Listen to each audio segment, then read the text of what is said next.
ಜನ ನೋಡ್ತಾರೆ, ಆಮೇಲೆ ಯಾವ ಮಾತಾಡೋದು ಅಂತ ಹೇಳ್ಬೋದು. ನಾ ಬಿಗ್ ಬಾಸ್ ನೋಡ್ತಾ ಇದ್ರಲ್ವಾ, ನಿಮಗೆ ಯಾರು ಗೆಲ್ಲಬೇಕು ಸರ್? ನಮಗೆ ಯಾರು ಗೆಲ್ತಾರೆ ಅನ್ನೋದು ಮುಖ್ಯಕ್ಕಿಂತ ಕನ್ನಡ ಭಾಷೆಗೋಸ್ಕರ ನಮ್ಮ ಹುಡುಗ ಮಂಡ್ಯದನು, ನಮ್ಮ ಕೆಂಪದೊಡ್ಡಿ, ನಮ್ಮ ಹುಡುಗ ನಮ್ಮ ಹಳ್ಳಿ ನಮ್ಮ ಕೆಂಪದೊಡ್ಡಿಯನ್ನು ಜನರ ಮನಸ್ಸಿಗೆ ಗೆದ್ಬಿಟ್ಟವನೆ. ಅವನು ಜನರ ಮನಸ್ಸಿಗಿಂತ ಯಾವುದು ಕಪ್ಪಕ್ಕಿಂತ ಬೇಕಾಗಿಲ್ಲ. ಜನರೇ ದೇವರು, ಜನರೇ ಒಳ್ಳೆಯದು. ನಮ್ಮ ಅಭಿಷೇಕ್ ಅಂಬರೀಷ್ ಅವ್ರು ಏನಂತ ಹೇಳಿದ್ದಾರೆ ಗೊತ್ತಾ? ನಮ್ಮ ಮಂಡ್ಯ ಹುಡುಗ ಅಂತ ಹೇಳಿದ್ದಾರೆ. ಅವ್ರು ಯಾವತ್ತು ಅಂಬರೀಷ್ ಅಣ್ಣ ಅಂತ ಬರ್ತಾರೆ ಸಿನಿಮಾನ.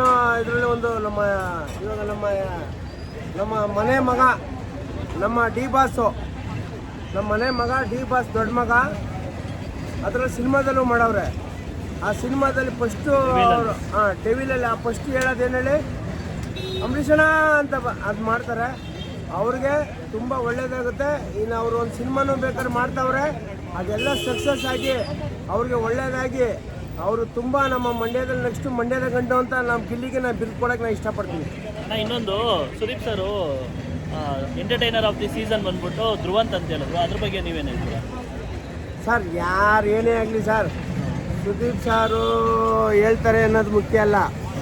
ಜನದ ಮನಸ್ಸು ಯಾರು ಗೆದ್ದವ್ರೆ ಮುಖ್ಯ ಬರೋದು. ಫೈನಲ್ ಪಿಕ್ಚರು ಜನ ಮನಸ್ಸಿನ ಯಾರು ಗೆದ್ದವ್ರೆ ಅನ್ನೋದೇ ಬರೋದು.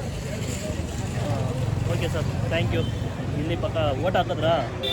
ನಾವು ಓಟ್ ಹಾಕ್ತಾಯಿವೆ. ನಮ್ಮ ಅಭಿಷೇಕ್ ಅಂಬರೀಷ್ ಅವರು ಭಾರಿ ಗಿಲ್ಲಿಗೆ ಭಾರಿ ಅಭಿಮಾನ, ಭಾರಿ ಪ್ರೀತಿಯವರೇ.